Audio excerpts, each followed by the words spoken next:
What's going on, Badger fans? We got Brian Smith. We're going to get into a little bit more Ernest Willor Jr., plus talk a little bit about this transfer portal. Good show. As always, Brian Smith, let's go. You are Locked On Badgers, your daily podcast on the Wisconsin Badgers. Part of the Locked On Podcast Network, your team every day. What is going on, Badger fans? Welcome to Locked On Badgers, your team every day. Really do appreciate it. Today's episode brought to you by Game Time. Download the Game Time app, create an account, use code Locked On to get $20 off your first purchase. We're bringing Brian Smith in as always. And Brian, you had mentioned earlier you had been able to talk to Ernest Willor Jr.'s dad. You got a little more insight there. I would love to talk more about his game. What did you find out for us on Ernest Willor Jr.? Well, first off, he's down here in Florida near me where, normal people aren't freezing to death.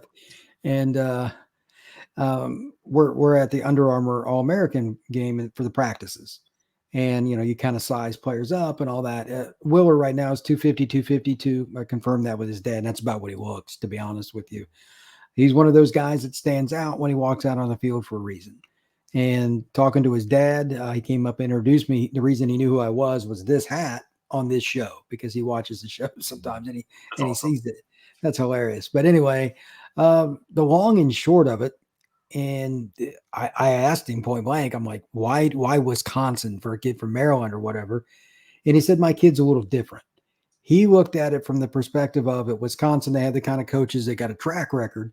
Wisconsin doesn't, necessarily have the zing that Ohio State does, but there's fewer guys in line and they've got a great coach. He goes, I don't need like the Porsche name to get to the NFL. I need the coach regardless of where he's at. They'll find me, which is true. I mean, how many guys from like Northern Iowa and New Mexico State and all that are in the NFL? If you're good, they will find you.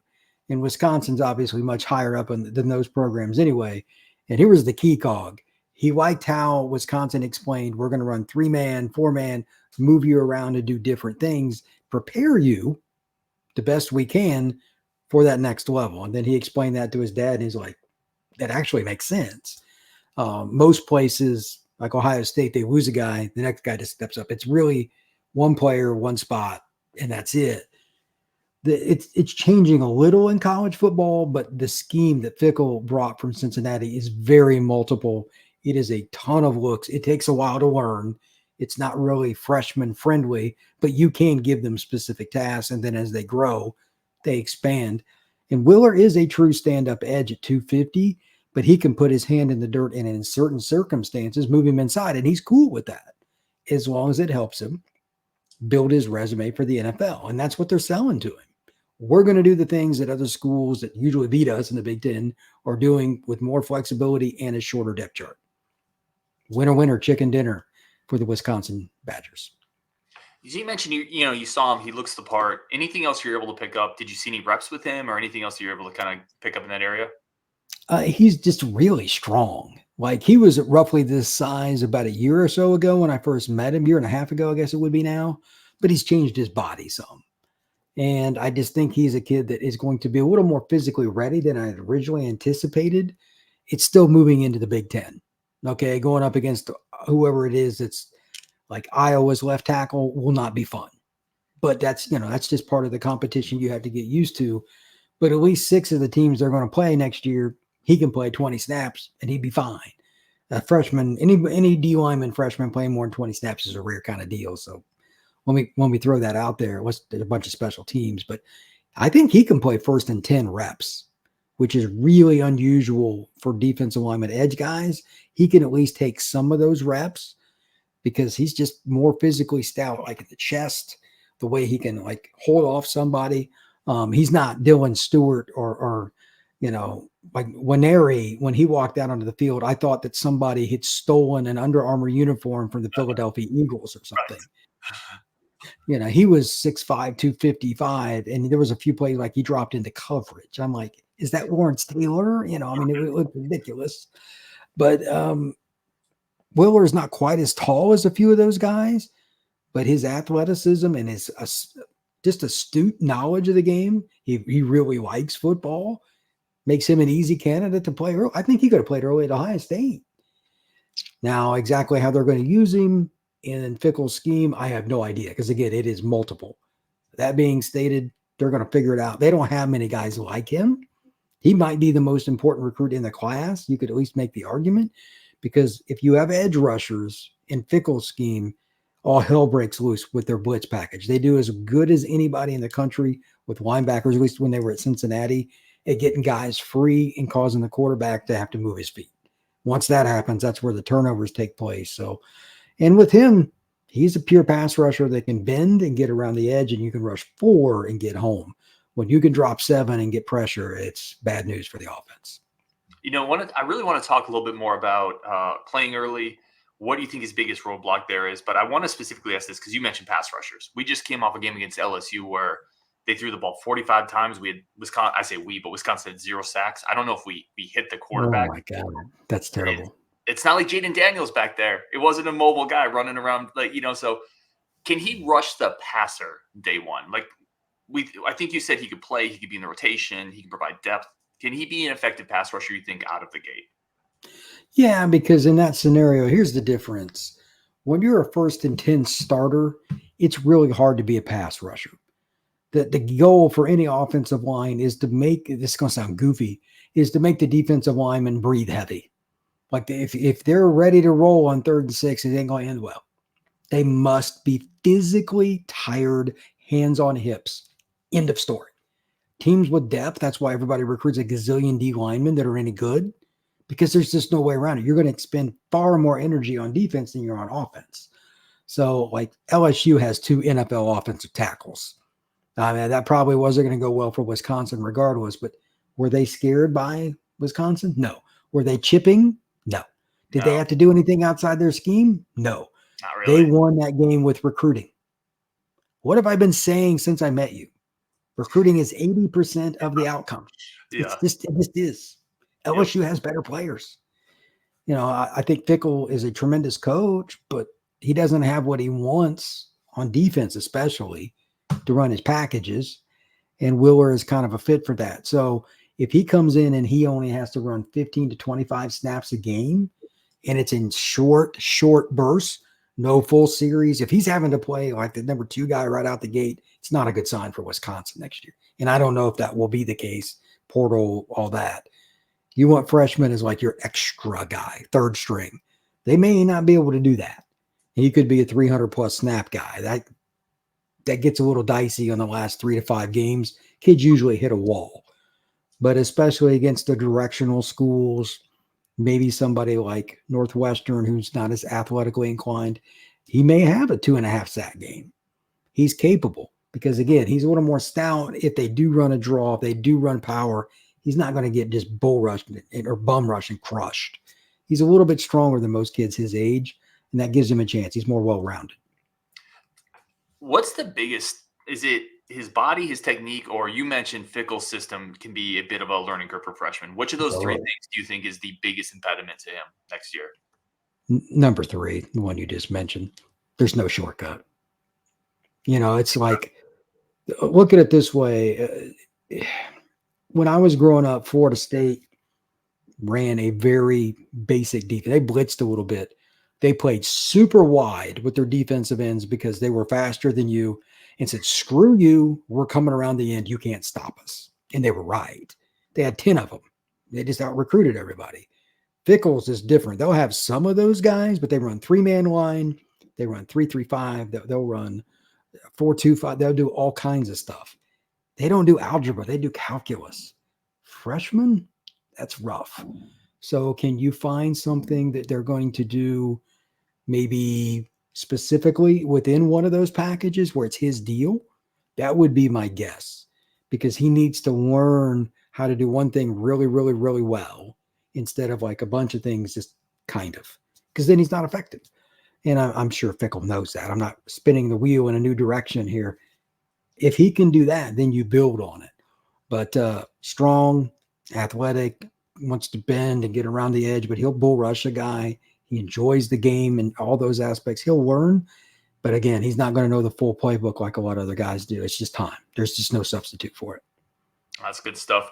All right, we're going to take a quick break for our friends of the show. We're going to come back with Brian, his thoughts on what the Badgers have done in the portal, plus we know this. Brian brings realism to this show. What are the realistic expectations for Tyler Van Dyke next year in the Badgers offense?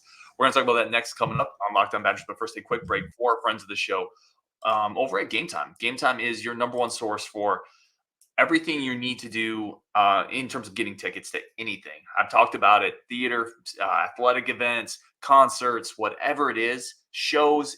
It is there on Game Time. It's the best place to do it. All right, it's fast, it's simple. You get the best prices. You get pictures of the seats before you buy the ticket, so you know exactly what you're going to look at. You know exactly how it's going to feel. You know exactly the vibe of it. You can't beat that. Plus, you don't have to plan months and months in advance to try to figure out where I'm going to be, when I'm going to be there. There's last minute flash sales. You get the best prices. And there's a reason it's the fastest growing ticketing platform in North America. It is the place for all your last minute ticket deals. Right now, snag the tickets without the stress with Game Time. Download the Game Time app, create an account, use code LOCKDOWNCollege for $20 off your first purchase. Terms to apply. Again, create an account, redeem code LOCKDOWNCollege for $20 off. Download Game Time today. Last minute tickets, lowest price guaranteed.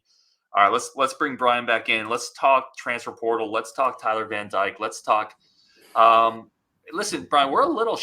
I don't want to say shell shocked, but I would say we expected a little more out of Tanner Mordecai this year. We expected a tick more out of the SMU transfer. What are the realistic expectations for Tyler Van Dyke next year?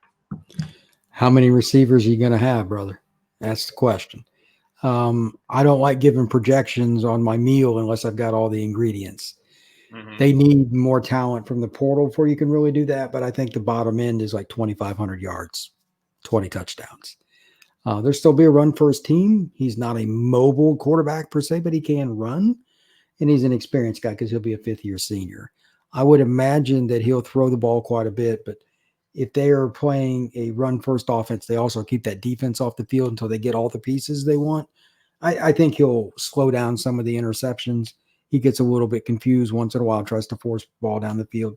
He'll probably back off of that. But again, if they're going to put up the numbers that Wisconsin fans want to see, it's still about recruiting. Who are the receivers going to be? I need to see that first. And then you mentioned, obviously not the running quarterback. He does get a little happy in terms of forcing the ball into place. Maybe trust the arm a little too much. We had you on right after he committed to the Badgers. We talked a little bit about it. Now that it's kind of settled a little bit, you've seen other quarterbacks go other places. Do you think Van Dyke was about the best the Badgers could do in the portal from a quarterback standpoint? For now, yeah. I mean, why would you? Oh, boy, I can't wait to go throw to Wisconsin's receivers. Who's saying that? Realistically, like they probably went over because like I watched him from field level absolutely disintegrate Texas A&M's defense. They got NFL guys on that defense. When he gets in a groove early and he doesn't get in his own head, he's golden. He gets pissed at himself and then he'll repeat the same mistake if he doesn't do well first quarter. I don't know how you fix that. If I did, I would be making far more money and I would not be talking to you right now. It'd be warmer where I'm at even than it already is too. I'd be in the Bahamas. But the point is still the same. He has the ability. He will fit this kind of an offense. It's basically a modified version of like a West Coast and an open spread and an air raid, all those things together. They do different variations of it with this system they have. He's going to be fine. Just got to get him some guys that he wants to throw down the field. They must get a speed guy that is desirable, not a guy that they're developing. They're guaranteed he has proven ability. If not, they're 7-5, 8-4 football team next year. Well, let me ask you this. I want to just add on to that. You're essentially kind of wasting his best attribute if you don't find him that speed guy, right? That vertical threat. Yeah, it's like, do you put a Ferrari engine in a car that doesn't have good tires, good suspension? Like you got to fit all the parts together. You know, he has the arm. I mean, like I've watched him throw from 5 feet away from me. I've seen it. It is an NFL arm. But who's catching it? And I'm talking about these throws, not these. Down the field. Tyler is really good at it. And Jacoby George, the receiver that led them with big plays last year, had more receiving yards than Keon Coleman, the guy that got all the attention at Florida State. They had another guy that had more yards than that. Mm-hmm. So, I mean, they can throw deep. Can Wisconsin get just one? For the love of mankind. Can they get one deep threat? That's all I ask, Ryan. I don't ask much of you, but I'm putting that on you. I'm gonna do what I can. I'm gonna push the buttons that I can push. We'll see how much momentum that generates. I want one more question on Van Dyke, because Wisconsin traditionally has been really good on the offensive line. This last year, they were fine. They weren't great. They weren't a great Wisconsin offensive line. How good of an offensive line does Van Dyke need? And I asked that question saying every quarterback benefits from a better offensive line, obviously. But how is he in the pocket with pressure? Does he feel it? Does he get happy feet? Does he stand in there? What is he like with the pocket? He's been injured a few times, so that's not going to work. He's going to be a little more happy feet with it because he's been through shoulder injuries. They need to fix that. He's trying to get to the draft. Wisconsin is his conduit. This is a 1-year marriage, a 6-month to year marriage. That's what this is. This is a specialty deal. And I'm sure he's going to try to recruit somebody from Lord only knows where to come help him. So Wisconsin, I'm sure, is probably really good at 3 of the 5 spots, and they probably have a couple average guys, would be my guess. He wants 5 because like Miami had 2 up front this year. They were really good, and it helped him. But Wisconsin, I have a feeling we'll find another guy or 2. Let's shift that, talking about finding another guy or 2.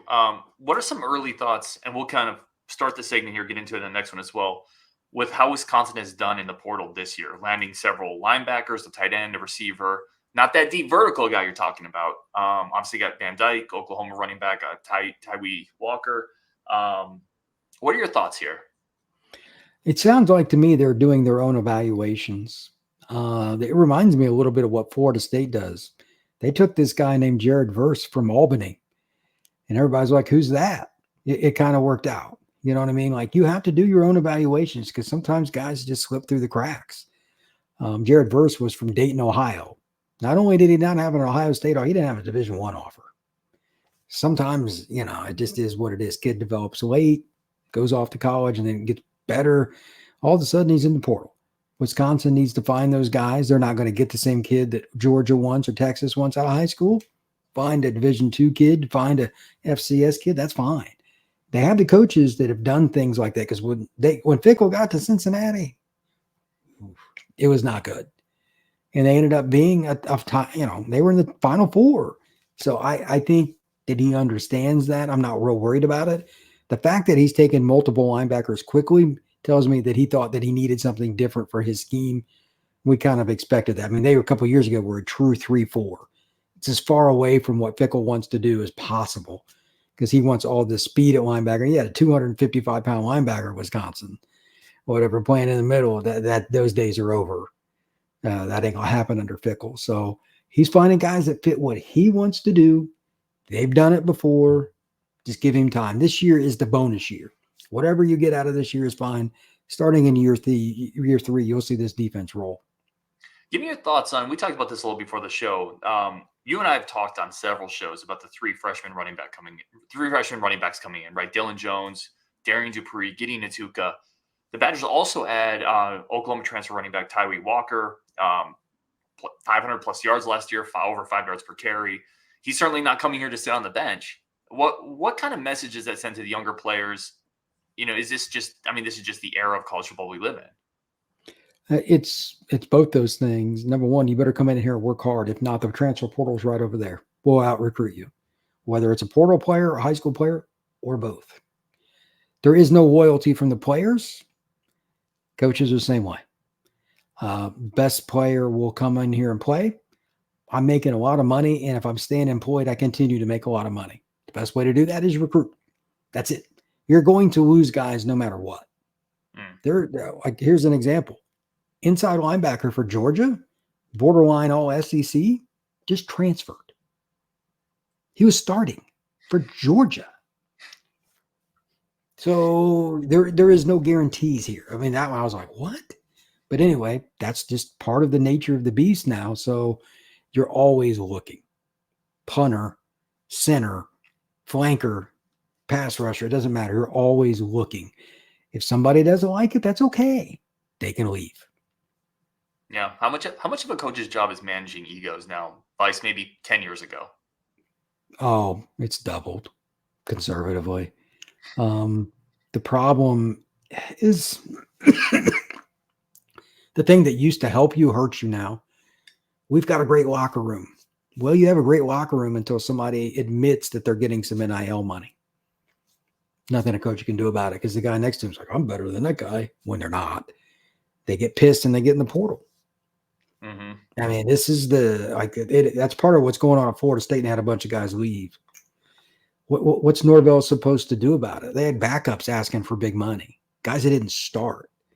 When you get good, you're going to have some of that. You're going to have awkward years. The other thing is, I don't know if you saw this, but the government, some court in Kentucky or whatever, gave the waiver for the rest of the year that if you transfer a second time, you're immediately eligible. That did not help college coaches at all. Terrible rule. Yeah.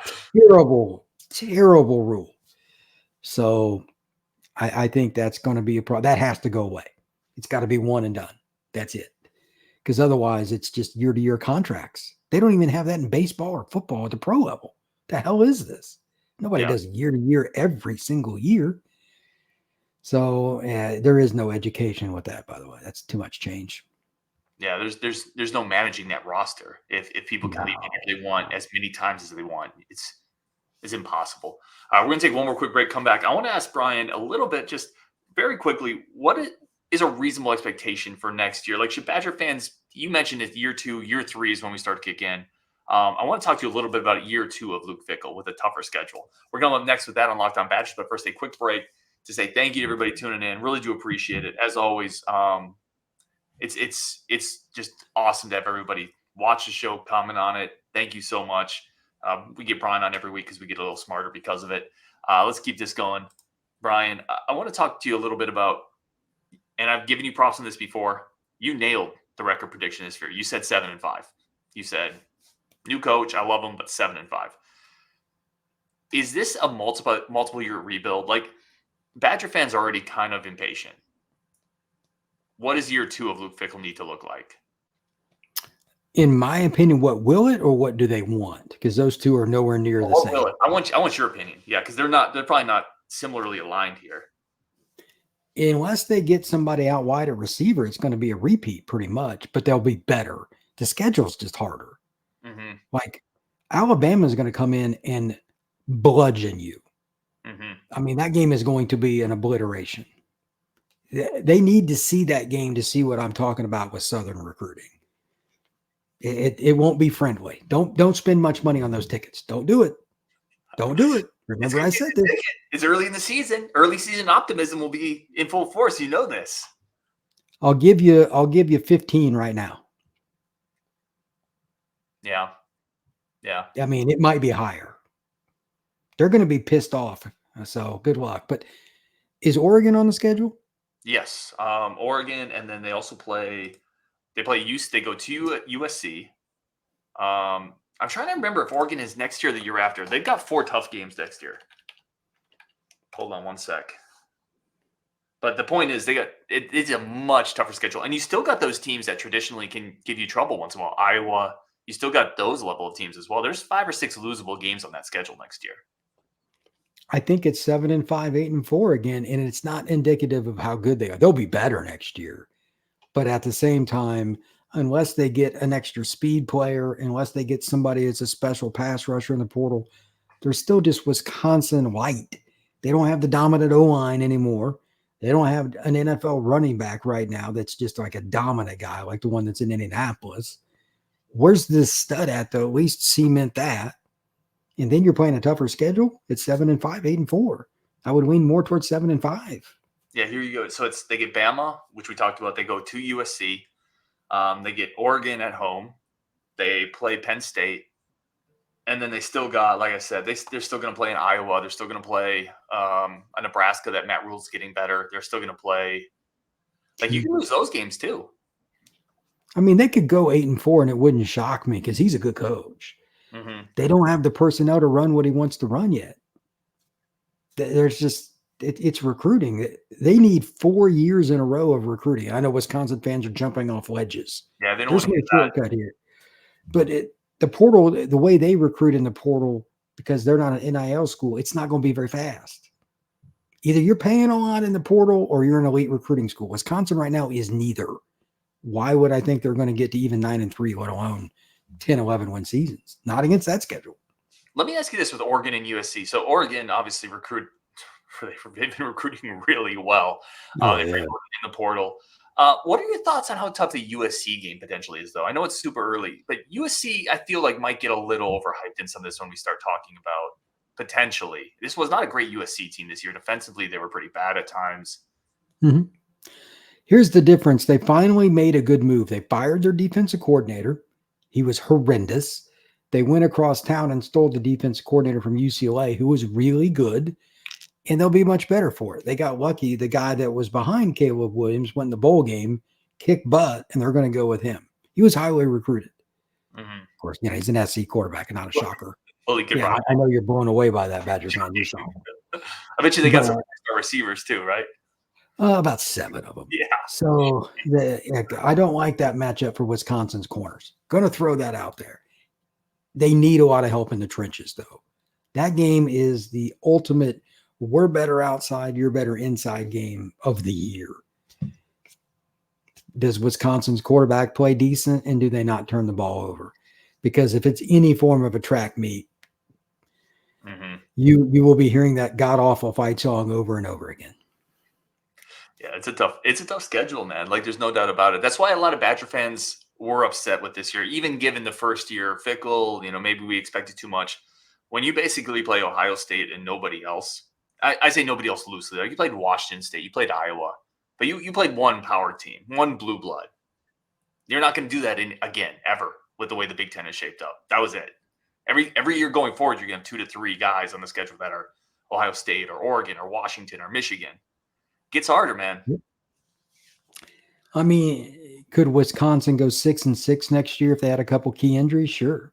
They could still go 9-3 if things went right, too. We got to see this portal, but they don't have room for error with the injuries. If there was a year for them to be very fortunate on the injury front, 2024 would be it.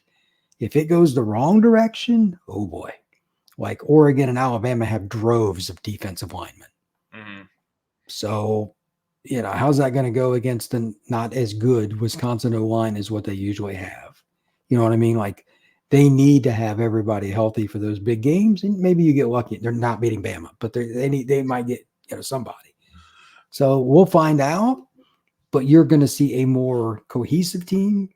You're going to see a unit to start to show pieces, but they can't run their full scheme yet because they don't have the depth. But you'll see glimpses. Starting in year 3, I think they'll be pretty good. In year 4, they'll be rolling. I love it, man. Brian Smith, as always, at FBScout_Florida. Really do appreciate coming on, Brian. Thank you for the time, as always. And we'll just keep it going. We'll talk recruiting again in a week or so. All right, buddy. Thank you much.